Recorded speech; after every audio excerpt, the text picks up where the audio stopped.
بڑی جماعت سوال کے لیے بیٹھی ہوئی تھی، نمبر آتا رہا، لوگ پوچھتے رہے۔ ایک صاحب نے کہا کہ حضور میں حدیث شریف پڑھتا ہوں، آپ بتائیں یہ بات حضور نے بیان فرمائی کہ نہیں؟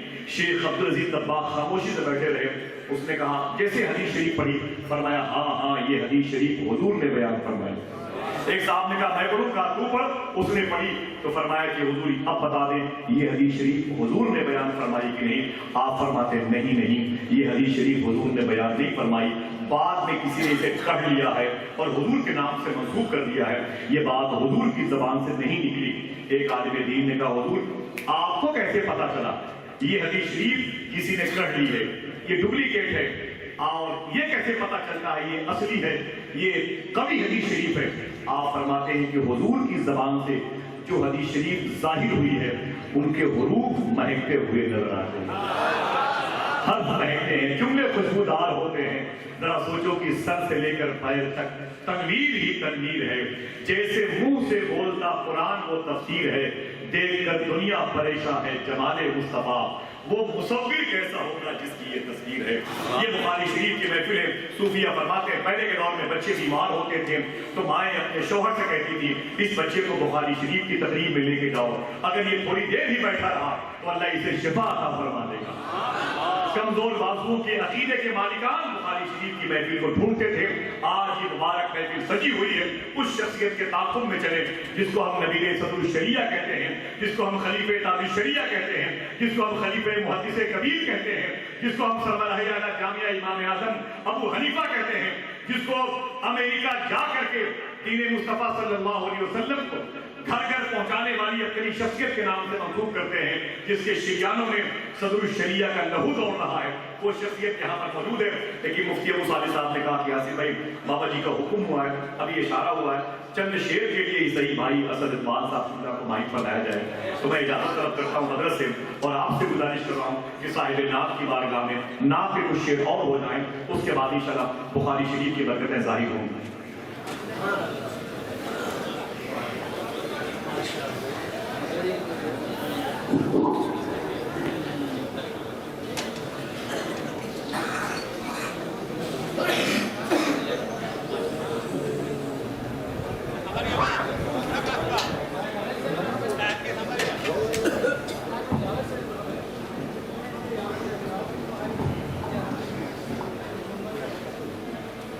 حضرت آپ حضرات ماتھے کی نگاہوں سے مشاہدہ فرما رہے ہیں کہ اس وقت ہمارے درمیان بہت ہی عظیم ذات ہے جنہوں نے کارروائی نمایاں انجام دیا، اپنی شریعت کے خانوادے کے اتنے ہوئے پھول ہماری نگاہوں کے سامنے موجود ہیں۔ انشاءاللہ تعالیٰ آپ حضرات حاصل کریں گے، وہ ان کی تعمیر کرتے ہوئے میں دوبارہ آپ حضرات کے سامنے حاضر ہوں۔ گزارش ہے محبتوں کے ساتھ درود پاک پیش کر لیں۔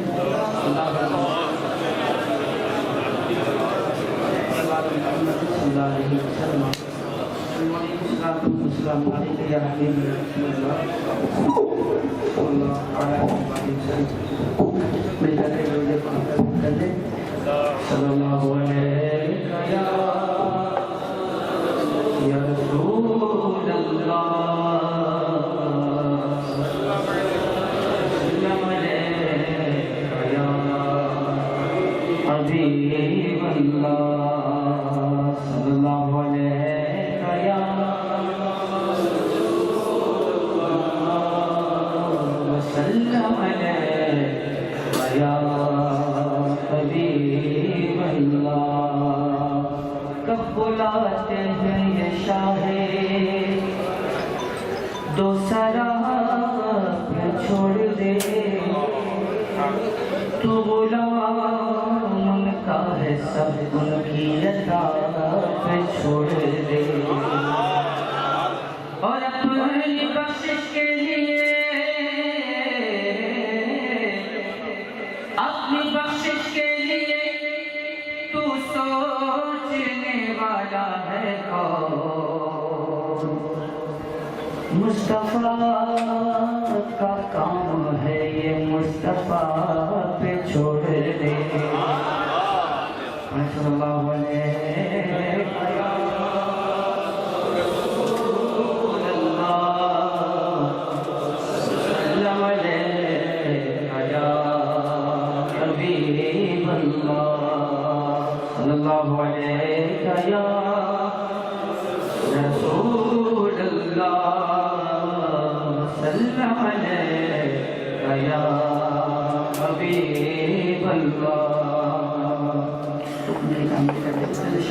آپ تک پہنچانے کی سعادت حاصل کرتا ہوں. نظر فرمائیں.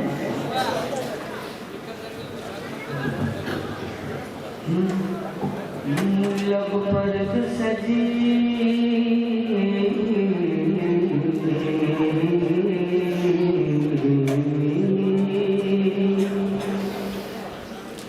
لب پر سجی آج میرے نعت نبی ہے. لب پر جو سجی آج میرے نعت نبی ہے. لب پر جو سجی آج میرے نعت نبی ہے. لب پر جو سجی آج میرے نعت نبی ہے. لب پر جو سجی آج میرے نعت نبی ہے. لب پر جو سجی آج میرے نعت نبی ہے. لب پر جو سجی آج میرے نعت نبی ہے. لب پر جو سجی آج میرے نعت نبی ہے. لب پر جو سجی آج میرے نعرہ تکبیر، نعرہ رسالت، نعرہ رسالت، فیضان اکبری، فیضان محمودی، نعرہ تکبیر، نعرہ رسالت.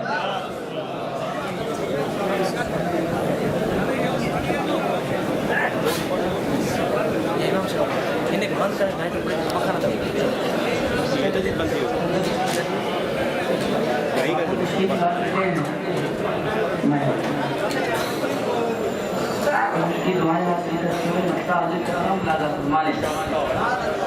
لب پر جو سجی آج میرے نعت نبی ہے. لب پر جو سجی آج میرے نعت نبی ہے.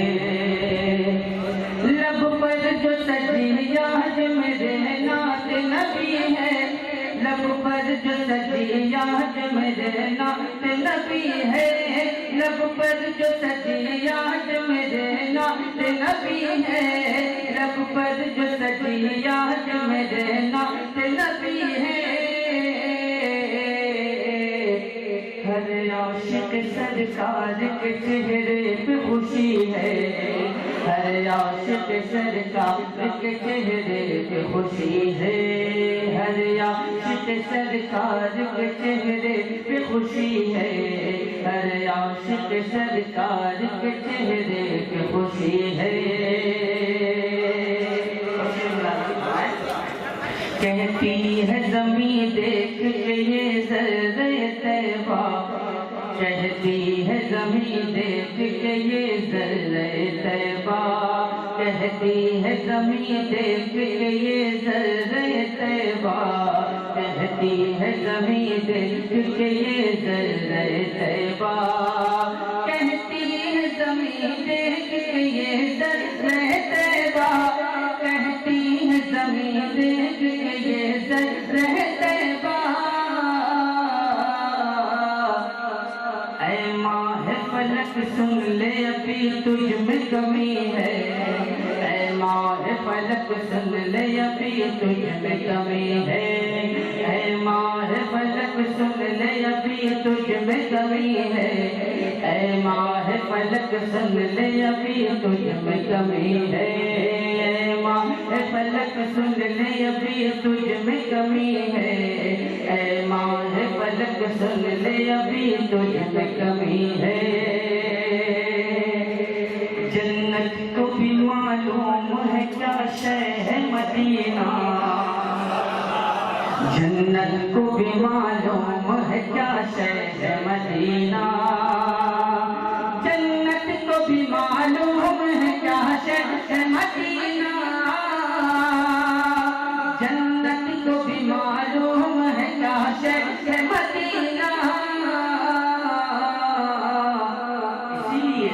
جنت بھی مدینے کی فضا ڈھونڈ رہی ہے، جنت بھی مدینے کی فضا ڈھونڈ رہی ہے، جنت بھی مدینے کی فضا ڈھونڈ رہی ہے، جنت بھی مدینے کی فضا ڈھونڈ رہی ہے۔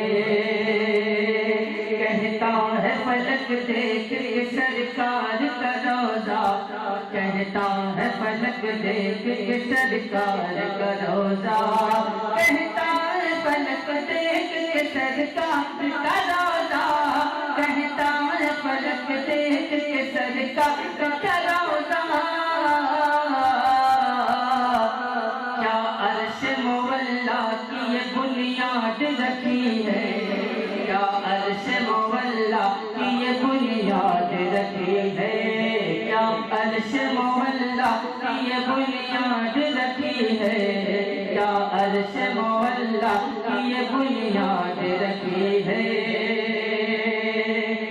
لوٹاتا نہیں ہے کبھی محروم کسی کو، لوٹاتا نہیں ہے کبھی محروم کسی کو، لوٹاتا نہیں ہے کبھی محروم کسی کو، لوٹاتا نہیں ہے کبھی محروم کسی کو۔ کہ بغداد کا راجا تو حسینی حسنی ہے، بغداد کا راجا تو حسینی حسنی ہے، بغداد کا راجا تو حسینی حسنی ہے، بغداد کا راجا تو حسینی حسنی ہے۔ اعمال نہیں کچھ بھی فقط ہے یہی نسبت، اعمال نہیں کچھ بھی فقط ہے یہی نسبت۔ سرکار اسد یعقوب کا سنی رضوی ہے، سرکار اسد یعقوب کا سنی رضوی ہے، سرکار اسد یعقوب کا سنی رضوی ہے، سرکار اسد یعقوب کا سنی رضوی ہے۔ اے ماہ فلک سن لے ابھی تجھ میں کمی ہے، اے ماہ فلک سن لے ابھی تجھ میں کمی ہے۔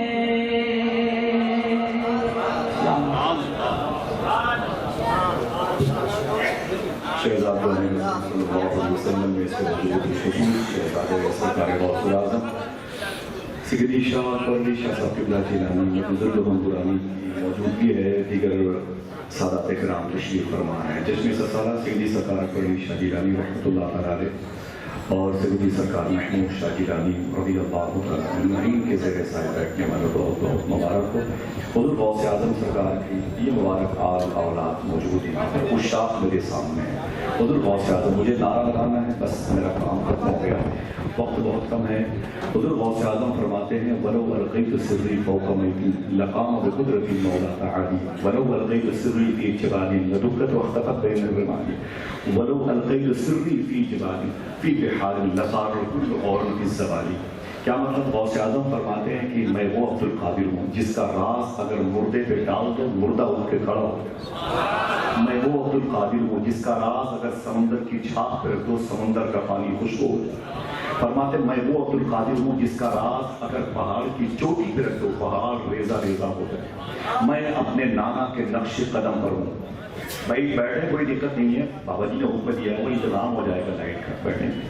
قافلے کیوں لٹے کتاب میں لکھتا ہے رائٹر کہ کربلا شریف کا جو ٹمپریچر ہے نا وہ عام دنوں میں 120 رہا کرتا ہے۔ عجیب بات ہے، اتنا بھی گرم نہیں موسم، آپ بیٹھیں دیکھیں کیسے کیسے لوگ یہاں پر موجود ہیں بابا حضور کی زیارت کے لیے، اور پھر گل باغ صدور الشریعہ موجود ہے۔ یہ ہمارے لیے بڑی بات ہے، جس نے دھوم مچائی ہے جا کے امریکہ میں کئی سالوں تک حضور کے دین مدین کی خدمات انجام دی۔ آج وہ آپ کے سامنے موجود ہیں، آپ ان کی زبان مبارکہ کو جب قوت گویائی اللہ بخشے گا تو اس کی برکتیں دیکھیے گا۔ بیٹھیں آپ، حضور غوث پاک فرماتے ہیں میں اپنے نانا کے نقش قدم پر ہوں، میں وہ عبد القادر ہوں جس کا راز اگر پتھر پہ رکھ دو پہاڑ پہ تو پہاڑ ریزہ ریزہ ہو جائے۔ تو کسی نے کہا شیخ عبد القادر ولی اپنی ولایت کو چھپاتا ہے اور آپ اپنے آپ بارے میں اتنا بتاتے ہیں میں یہ ہوں میں وہ ہوں میں وہ ہوں. غوث اعظم فرماتے تم نے سمجھا نہیں. میں یہ بتانا چاہتا ہوں 7 مرتبے مجھے اللہ کے نبی نے اپنا تھوک شریف عطا فرمایا. تب میرا اسٹیٹس یہ ہے کہ میں عبد القادر میرا راز اگر مردوں پہ ڈالو تو مردہ اٹھ کے کھڑا ہو جائے. میں یہ بتانا چاہتا ہوں 7 مرتبے تھوک شریف پانے والے عبد القادر کا جب یہ عالم ہے تو اس حسین کا عالم کیا ہوگا جس کی خوراک ہی لوا میں دہنے مصطفیٰ تھی. میں اپنے نانا کے نقشے قدم پر ہوں تب میرا یہ عالم ہے. خواجہ خضر میری تقریر سننے کے لیے آتے ہیں تو اس حسین کا عالم کیا ہوگا جو نانا کے کاندھے پر بیٹھا کرتے ہیں. فرماتے ولی کیا مرسل آئے خود حضور آئے وہ تیری واس کی محفل ہے یا بہت. آئیے دوستو حضور سرکار غوث اعظم کے شہزادے کے عرس میں ختم بخاری شریف کی محفل کے لیے ان مبارک اور مسعود شخصیات کی موجودگی میں بالخصوص حضور صاحب سجادہ کی نعرہ شریف کو چومیں اور نبیر صدر الشریعہ خلیفہ محدث کبیر خلیفہ تاج الشریعہ مبلغ عالم اسلام مبلغ حق و صداقت ناشر مسلک حق و صداقت و اہل بیت و اعلیٰ حضرت جامعہ امام اعظم ابو حنیفہ لکھنؤ کے سربراہ اعلیٰ مناظر اعظم اسلام حضرت علامہ شاہ مفتی فیضان المصطفیٰ شاہ صاحب اللہ کو بڑے ادب اور احترام کے ساتھ طلبہ اکرام کی خوش قسمتی ہے کہ ان کے لیے ان کے اساتذہ نے ایسے جوار بارے کا انتظام کیا ہے. نعرہ تکبیر. سب تک آواز پہنچی ہے تو اپنی آواز سب یہاں تک پہنچائیں. نعرہ تکبیر. نعرہ رسالت. خاندان مولائے کائنات عظمت مخدومہ کائنات فیضان سرکار غوث العظم خاندان سرکار غوث العظم شہزاد خان سرکار غوث العظم جامعہ فیض اکبری تقریب ختم بخاری شریف بڑے ادب اور احترام سے نبی صدر الشریعہ کی زبان ترجمان سے حضور صلی اللہ علیہ وسلم کا فرمان مبارک شہزاد رسول کی موجودگی میں سماعت فرمائیں. السلام علیکم ورحمۃ اللہ وبرکاتہ. الحمدللہ نحمده ونصلي ونسلم على رسوله الكريم. اما بعد آئیے سب مل کر درود پاک کا نذرانہ پیش کر لیں.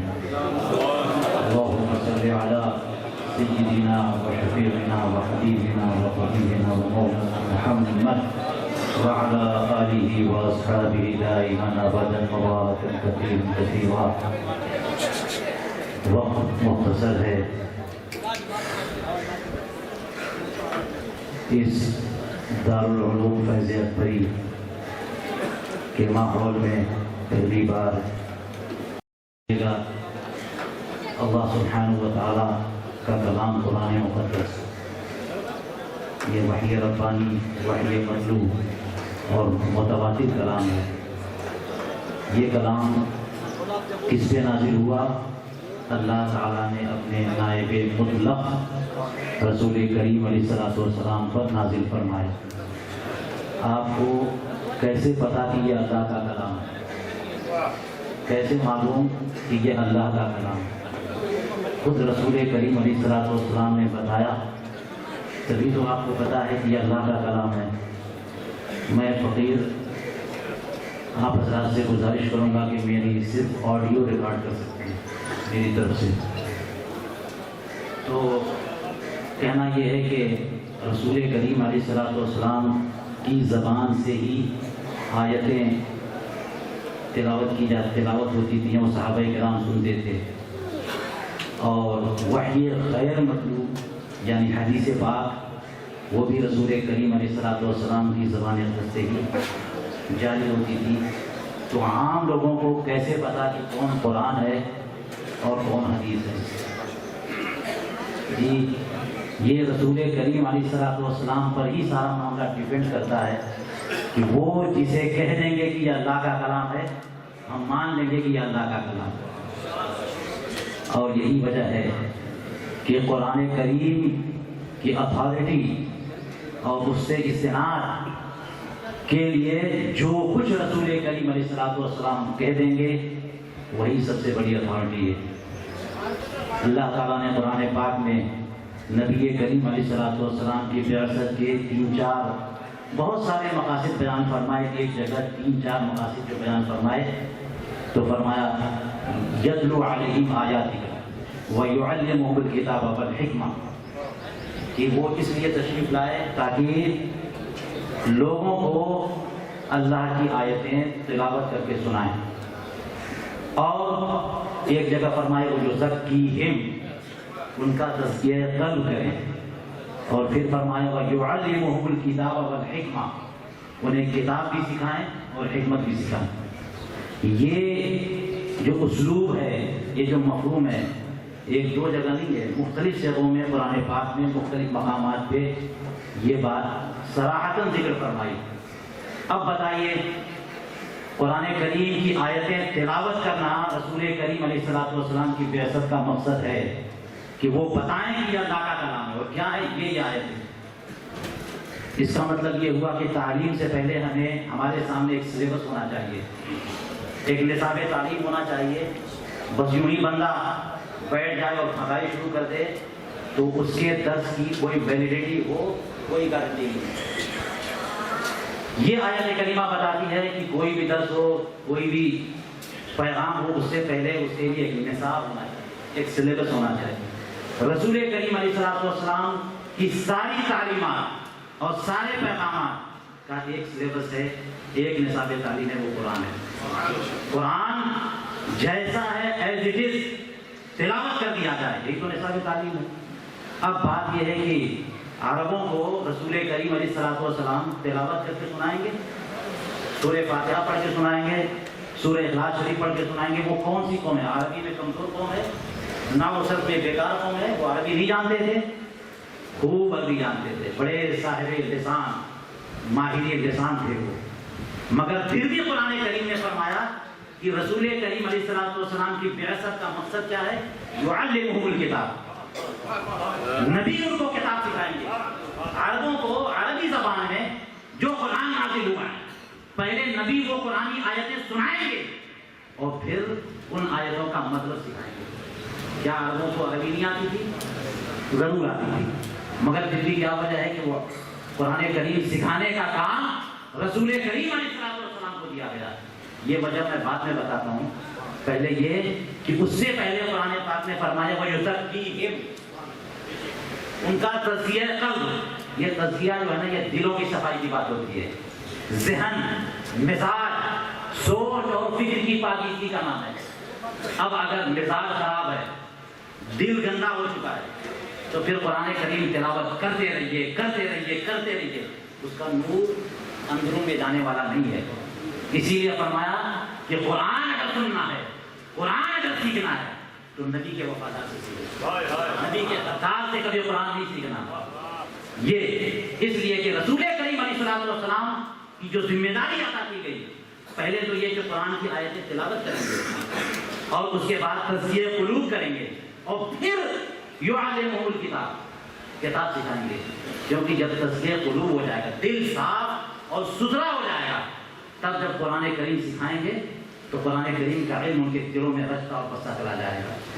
اب دیکھیے، اس سے پتہ چلا کہ قرآن کا وہ معنی معتبر ہے جو رسول کریم علیہ السلام بتائیں گے۔ آج کل بڑی آسانی سے لوگ پڑھ دیتے ہیں لقد یسرنا القرآن للذکر، قرآن تو آسان ہے، جو چاہے پڑھ لیجیے جناب، انجینئر، پروفیسر، ریٹائرڈ، جنرل کوئی بھی ہے جناب، تفسیر لکھنے کا سلسلہ شروع کر دیا، جو بھی ریٹائر ہے سب تفسیر لکھنا شروع کر دیا۔ نہیں، اگر یہ بات ہوتی تو رسول کریم علیہ السلام کو قرآن پاک سکھانے کی کا کام نہیں دیا جاتا، سب کو لینگویج آتی ہے۔ اب اس کی مثال لیجیے، آیت کریمہ نازل ہوئی کلوا واشربوا حتى يتبين لكم الخيط الابيض من الخيط الاسود من الفجر، پڑھ لیجیے روزے کے بارے میں۔ تو اللہ تبارک و تعالیٰ نے فرمایا کہ کھاؤ اور پیو کب تک؟ یہاں تک کہ تمہارے لیے خیط ابیض اور خیط اسود ایک دوسرے سے ممتاز ہو جائیں۔ تو اس کا لفظی جو معنی ہے الخیط الابیض، یہ تو سادہ سفید دھاگا اور کالا دھاگا ہے۔ تو جیسے آج کا کوئی عربی نہ سمجھے گا کہ وہ کالا دھاگا اور سفید دھاگا، اسی طرح سے جب یہ آیت کریمہ ایک صحابی نے پڑھی